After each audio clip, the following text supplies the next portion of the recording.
Truckers! Welcome back to my YouTube channel, Oliver the Trucker.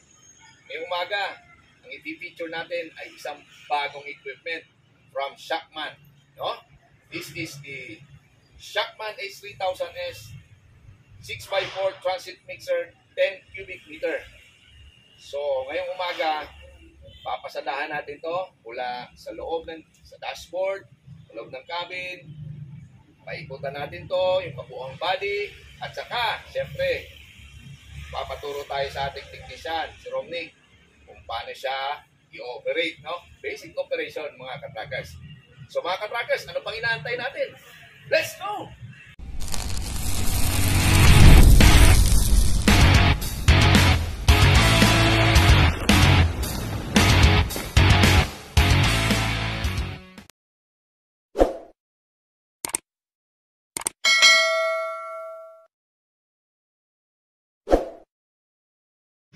Truckers, this is the Shackman H3000S transit mixer, 10 cubic meter in capacity, and then powered by Weichai engine, 340 horsepower inline.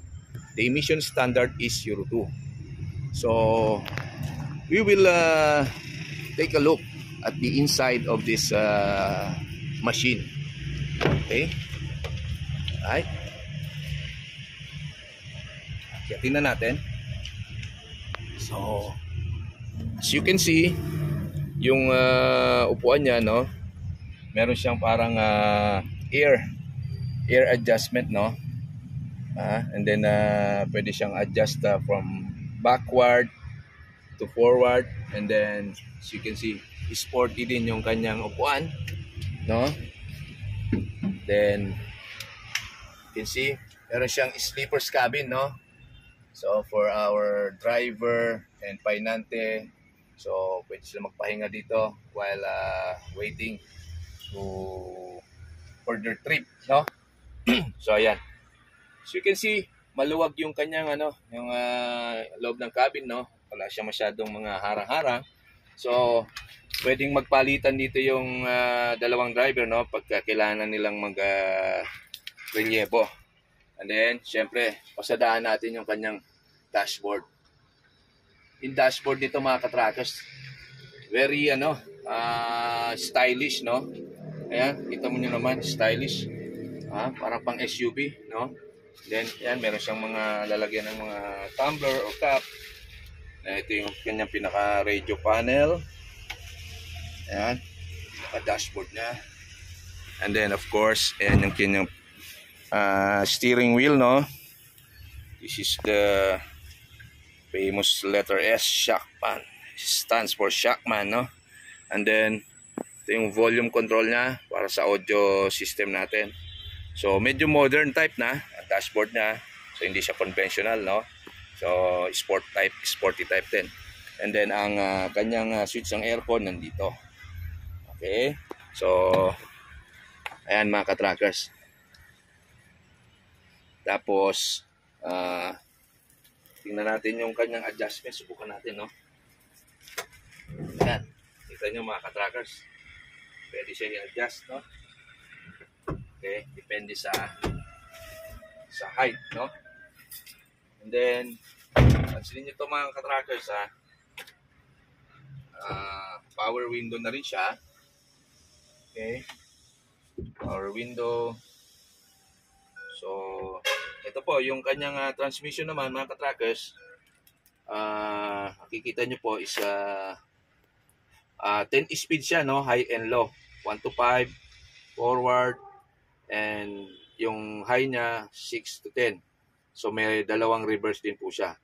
So, 340 horsepower, malakas po ito, mga katrackers. Ito po yung splitter niya. Mga katrackers, splitter na po ito. Okay, so magandang klase. So ayan, start na siya natin, mga katrackers. Adjust muna natin. Okay.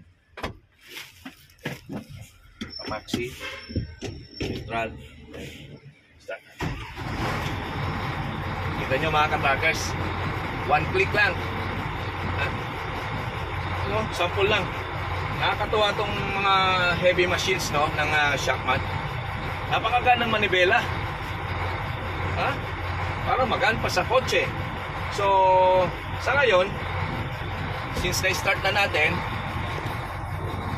maya bababa tayo para magpaturo na tayo dun sa operation. Paano ba mag-mix itong transit mixer at paano ba siya mag-discharge ng mga concrete mixes. So, mga ka-truckers, baba tayo. Alright, mga ka-truckers, dito si Romnick, ang technician natin dito sa Optimus Trucks para i-demo sa atin paano i-operate itong transit mixer ng Shackman H3000S. Romnick, paano ba i-operate yung ball ram nito? Paano siya maghalo ng simento at paano siya i-discharge? Ituro mo nga sa amin, Romnick. Tatlong klase yung ito. Mixing at discharge. Okay, paano yung, ayan. Mayroon dito, una-una, ito, ipagpapa natin, ganun, discharge yan. Okay. Tapos, pag dito sa gitna, ganun, Iikot. i-stop yan. O, sample nga natin. Sige nga, paikutin mo nga. Paikutin natin yung ball ram. I-switch mo yung pagpaikot. Mixing. Mixing mo ito yung mixing niya. Okay, yan ha. Mga ka-truckers, tingnan natin kung umiikot. Ayan, mga ka-truckers ha. Simple lang, ano? So, dito sa driver side, meron na siyang switch dito. So, paano naman pagka i-discharge natin yung concrete mix? Ito po. Ano gagawin natin? Ibababa lang po. Bababa. Ibababa natin. Sige, pag binabayan, mag-discharge. Okay, so doon, mamaya titingnan natin doon ano. Ibig sabihin, wala na ibang pipindutin. Walang mga clutch, walang mga PTO. Wala na sir. Diretso. Direct na. Oo ba, aganda pala nitong transit mixer na to. So, pagkatapos, ito po yan. Pag tumatakbo tayo, kunyari, diba? Pag tumatakbo tayo, pag pupunta na tayo sa construction site, Oo. ito yung gagawin. Diba pinapaikot? Gagawin natin, papaikutin, tapos ilalak natin para hindi siya, kunyari, ma-disperse siya o matapon. Kailangan, ilalak natin. Pero habang tumatakbo, pwedeng umiikot siya. Pwede yan. Oo, para humalo. Oo, mahalo. So ito yung magandang feature pala pag tumatakbo. Meron siyang Lock. Safety lock. safety lock para dun sa ball drum natin. Oo, ball drum. So umiikot siya habang tumatakbo para ihatid dun sa construction site yung yung concrete na supply natin. So nakalock siya. Nakalock siya. Alright. Ayan. Okay. So maganda. Okay, stop mo na. So yan. Pagdating sa site, ibababa lang yung lever, discharge na yung mixer. Okay. Okay. So, sabi mo tatlo yung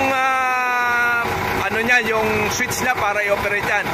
O sige, ituro mo sa amin yung pangalawa at pangatlo. So, sa likod na. Alright. Ito po yung pangalawa. At saka, paikutin natin, ito yung mixing niya. Okay. Sige, subukan natin. So, ibababa lang. Pero kung gusto mong mabilisan na ikot, pwede ganon, tapos pwede nating accelerator yan. So dito sa baba, may accelerator pa siya. Mayroon siya. Pag i-ganon mo, Oo nga. Magandang klase. So pwedeng pabilisan. pwede pabilisan. Paano naman pagka i-discharge na yung concrete? Gagano rin natin ito. Sige, try natin. Okay. So ayan ha.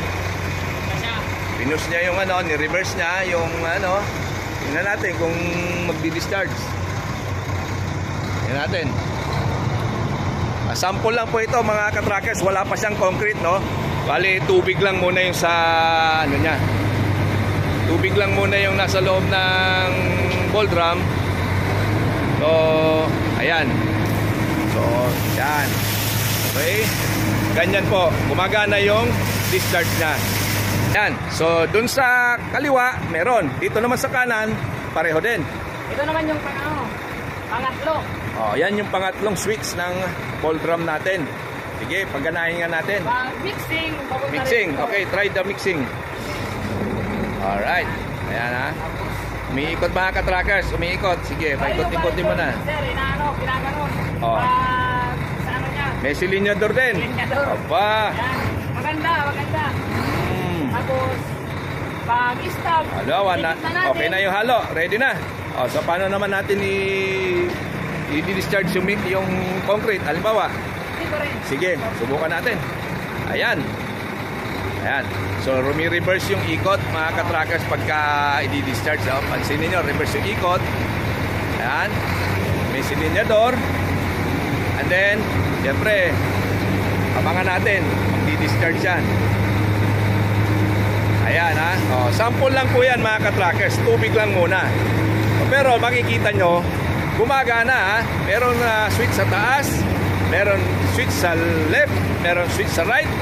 Abay, napaka-convenient pala gamitin itong Shackman H3000S ang transit mixer na 10 cubic meter. So, Romnick, anong masasabi mo sa mga ka-trackers natin? Ano bang maganda ba itong Shackman H3000S transit mixer? Mga ka-trackers, itong Shackman H3000S, napakaganda, wala ka nang hahanapin pa. Madaling gamitin. Madaling gamitin. Wala nang apakan ng clutch pag mixing paglabas ng pag-discharge. discharge. Okay. So ibig sabihin, kapag Shackman H3000S transit mixer, the best. The best talaga. Ayos mga ka-trackers. Alright.